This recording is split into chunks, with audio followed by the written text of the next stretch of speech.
Palabras de la doctora Ana María Ibáñez, profesora titular y decana de la Facultad de Economía de la Universidad de los Andes. Queridos graduandos, felicitaciones en su grado. Hoy es un día de júbilo para ustedes, sus familias y sus profesores. Años de esfuerzo, de noches de insomnio, de tardes con amigos entrañables, de clases maravillosas y de clases tediosas, de éxitos, de fracasos temporales, de dudas y de sueños se vuelven realidad con el grado que reciben. Celebren, expresen gratitud a quienes los apoyaron en este camino. Encuentren nuevas metas y nunca olviden su universidad. Los grados de hoy coinciden con un momento histórico de Colombia, la firma del Acuerdo de Jurisdicción Especial para la Paz, que permite vislumbrar más que nunca el fin de la guerra absurda que hemos librado por más de 50 años y están, por lo tanto, cargados de simbolismo. Firmar la paz con las FARC permitirá al país pasar una página muy dolorosa de nuestra historia. Ustedes, queridos graduandos, serán la generación de la paz, la generación que se inventará formas de reconstruir a Colombia y de incorporar a muchas regiones olvidadas que sufrieron décadas de violencia, la generación que deberá dejar atrás los odios, sin olvidar lo que sucedió en estas 5 décadas, para cimentar las bases de una democracia que tramite las diferencias en sana convivencia y así evitar que de nuevo algunos grupos recurran a las armas para tramitarlas. La generación que deberá impulsar un desarrollo económico, dinámico, equitativo y más justo, que no continúe creando condiciones para la violencia. La generación que ofrecerá oportunidades de reconciliación a quienes se equivocaron terriblemente al empuñar las armas para resarcir a la sociedad del terrible dolor que causaron. Son la generación de la esperanza. Para emprender esta tarea deben conocer lo que ha significado para el país 5 décadas de conflicto y violencia. Los legados del conflicto son diversos y aunque los legados psicológicos y sociales son profundos, soy economista y me he concentrado en entender qué impactos económicos impone un conflicto sobre la sociedad. Contar a la sociedad y hoy a ustedes, queridos graduandos, las atrocidades que se cometieron y sus consecuencias sobre una población muchas veces inerme, contribuye a crear una narrativa del conflicto basada en los hechos y no en mitos creados por intereses particulares. Tal vez, una vez conozcamos nuestra realidad y nos miremos al espejo, decidamos como sociedad no permitir que nunca más sucedan las mismas atrocidades. Decidamos reconstruir un país diferente sobre las cenizas de la destrucción que hemos sembrado para iniciar un proceso de perdón, mas no de olvido, y el tránsito hacia una paz duradera. Desde 1985 hasta hoy, la guerra en Colombia ha dejado un poco más de 7.3 millones de víctimas directas, es decir, 15% de la población del país, y 220.000 personas muertas, de las cuales casi 81% eran civiles. Además de las víctimas directas, millones de colombianos residentes en regiones de conflicto se han visto afectados por la guerra, y diría que todos los colombianos hemos vivido de alguna manera los impactos negativos de vivir en medio del conflicto. Quiero primero concentrarme en la población desplazada, que hoy bordea los 6.9 millones. Colombia es hoy el segundo país con más población desplazada después de Siria. El desplazamiento es consecuencia de la alta victimización de la población civil en la guerra. 8 de cada 10 personas se desplazaron tras ser víctimas directas de la violencia. Un 35% sufrieron un asesinato en sus familias y más de la mitad amenazas directas.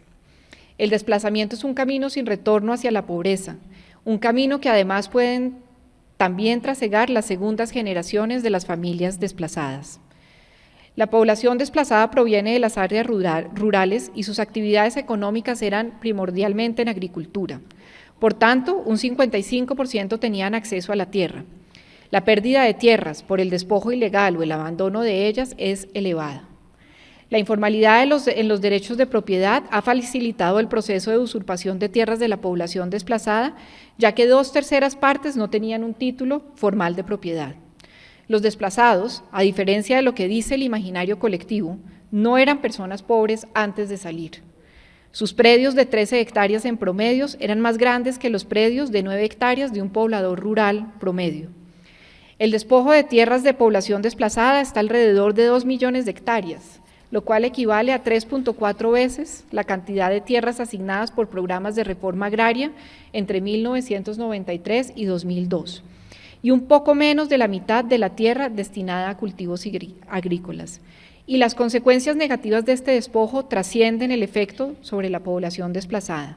Año tras año, el país ha dejado de producir un 4.3% del PIB agropecuario debido al desplazamiento forzoso. Todo esto ha sucedido en un país con una de las más altas concentraciones de la tierra en el mundo. Nuestros estudios muestran que el 1% de los propietarios rurales con predios más grandes concentran un 42% de las hectáreas del país. Tras perder su principal activo productivo, la tierra, la población desplazada enfrenta dificultades ingentes para recuperar sus niveles de ingresos anterior. Su experiencia agrícola no es valorada en las ciudades y tienen en promedio 5 años de educación. No es difícil imaginarse que su proceso de inserción en los mercados laborales es lento y enfrentan tasas de desempleo más altas que incluso la población en pobreza extrema. Las personas que están empleadas tienen trabajos de baja calidad, bajos salarios y sin protección social. Como consecuencia de todo esto, su consumo cae en más de 30%. La evidencia nos muestra además que con el paso del tiempo las condiciones no mejoran. La población desplazada llega sin activos a las ciudades y después de muchos años no acumula nuevos activos, y sus ingresos y consumo son bastante similares a los de los primeros meses. Un 65% de la población desplazada es pobre, mientras esta cifra para la población colombiana es del 28%. Sus hijos, entre 12 y 17 años, abandonan el colegio para ayudar a sus familias a generar ingresos. Pueden imaginarse la desesperanza de estos jóvenes que antes de salir de sus hogares fueron testigos o víctimas de crímenes atroces como el asesinato de sus padres o la violación de sus madres o hermanas y ahora no encuentran oportunidades para salir adelante.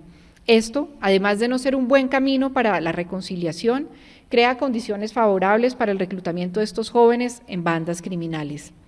El desplazamiento es entonces una perpetuación de la pobreza para las generaciones presentes y tal vez futuras. Pero los impactos económicos del conflicto trascienden aquellos sobre las víctimas directas. Muchas familias deciden quedarse en las regiones de conflicto y malvivir en medio de la guerra. En algunas regiones estas familias se hacen llamar los resistentes, pues resistieron a los grupos armados y contribuyeron así a que las regiones rurales con altas tasas de desplazamiento aún permanezcan en pie. Su nombre heroico no los protegió, sin embargo, de enfrentar las muy negativas consecuencias de la guerra. Estas familias viven en medio de la incertidumbre y el miedo de ser potenciales víctimas de la violencia. Sus decisiones están signadas por la necesidad de minimizar los riesgos de victimización y esto conlleva costos económicos. Doy 3 ejemplos elocuentes de lo que significa vivir en medio de la guerra. El conflicto reduce las oportunidades de educación de nuestros jóvenes.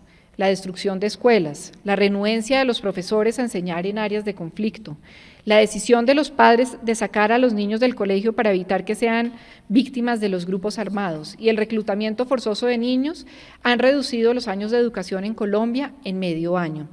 Cifra que luce pequeña, pero no lo es. En 30 años, después de muchas inversiones y esfuerzos por parte del Estado, Colombia ha logrado aumentar los años de educación promedio en 2.5 años, alcanzando en 2014 un poco más de 7 años de educación. La violencia ha disminuido entonces en una quinta parte este esfuerzo, lo cual equivale a perder 6 años de los últimos 30 años de políticas públicas educativas. El miedo y el estrés de las madres embarazadas de vivir en regiones de violencia causan que los niños nazcan con un menor peso. La explosión de una mina antipersonal cuando un niño está en el útero de su madre reduce el peso al nacer en 7.5 gramos. Un menor peso al nacer, según varios estudios económicos, redunda en unas menores habilidades cognitivas y en un menor salario en el futuro. De nuevo, 7.5 gramos parece un bajo impacto, pero está lejos de serlo.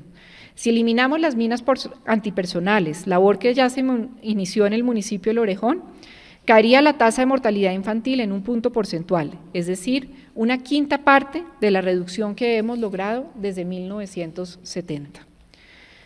Los agricultores toman decisiones para minimizar los riesgos del conflicto y no para maximizar sus ganancias económicas. Prefieren cultivos con baja rentabilidad, pero ganancias inmediatas y la producción ganadera. Y la razón es simple. La incertidumbre de ser víctima de los grupos armados y perder sus tierras los lleva a preferir actividades productivas que generan ingresos diarios estables y seguros, a cultivar para el autoconsumo y así proteger su alimentación y a hacer inversiones mínimas en sus tierras. Esta sustracción de los mercados, baja inversión y concentración en la producción ganadera implica que los pequeños productores tienen ingresos estables, pero por debajo de la línea de pobreza y los condena a trampas de pobreza. Y a los medianos y grandes productores les impide aprovechar su máximo potencial. Si cesáramos el conflicto, el PIB agropecuario crecería 3 puntos porcentuales adicionales. Dicho PIB ha crecido durante las últimas décadas entre 1 y 1.5 puntos porcentuales. El conflicto no solo deja un legado de dolor, también deja un legado de pobreza sobre sus víctimas y las poblaciones residentes en regiones de conflicto. Después de tantos años de guerra y dolor, hoy podemos imaginarnos su fin. He estado 16 años recorriendo las regiones de conflicto y trabajando con víctimas, y no puedo pensar en un mayor motivo de esperanza que el fin de la guerra. Imaginemos entonces un país en paz. No solo cesarían las muertes, el secuestro, el desplazamiento, la destrucción y el dolor. Muchas de las consecuencias negativas que he mencionado a lo largo de este discurso desaparecerían en el corto plazo, o paulatinamente mientras el estrado llega a las regiones de conflicto. La población desplazada podría recuperar sus tierras y decidir, sin la égida de la violencia, si retorna a su pueblo o permanece en su nueva ciudad.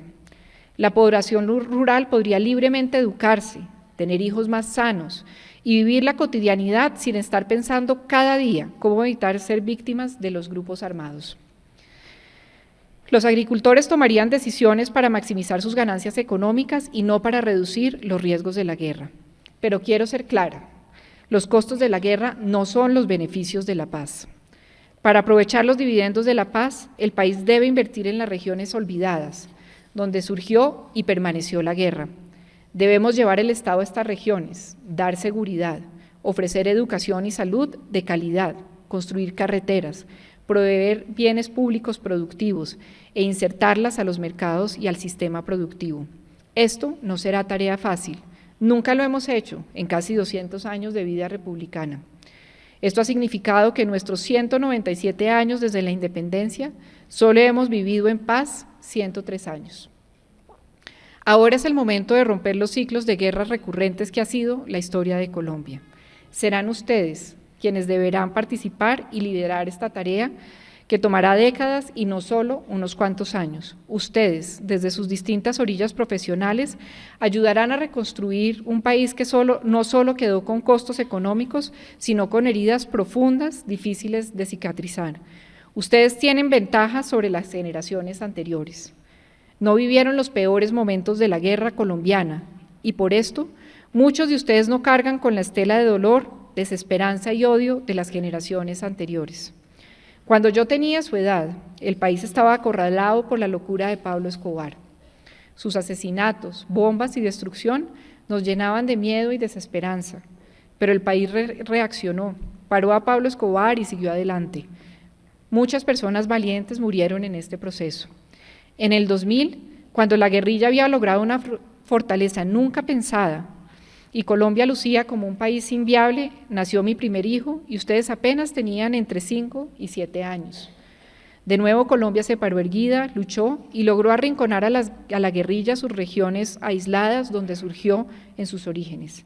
Muchas personas valientes murieron en este proceso. Su vida universitaria estuvo en medio de un país diferente. Los grupos paramilitares se habían desmovilizado en un proceso de paz bastante más accidentado que el actual, pero necesario. La violencia cayó significativamente y la economía estaba vigorosa. Ustedes no están moldeados por el miedo, la rabia y la impotencia de las generaciones anteriores. Son capaces de imaginar un país en paz, un país con un futuro mejor. Pueden entonces despojarse de los odios heredados para iniciar la reconstrucción de este país que tomará décadas y ustedes disfrutarán los frutos. Los invito hoy a asumir este reto maravilloso que la historia les está brindando. Sueñen en grande, contribuyan desde su cotidianidad a dar razones para el perdón y la reconciliación. Inventen maneras de llevar el Estado a las regiones olvidadas y para romper los ciclos de violencia. Inviertan desde el sector privado en iniciativas que generen ingresos para toda la población y permitan a Colombia salir del sino de la violencia. Con el poder del arte y la literatura, transmitan al país la fuerza de la paz y la reconciliación. Demuestren a las víctimas del conflicto que somos una sociedad solidaria y empática con su dolor. Sean, queridos graduandos, la generación de la esperanza. Muchas gracias y muchas felicitaciones.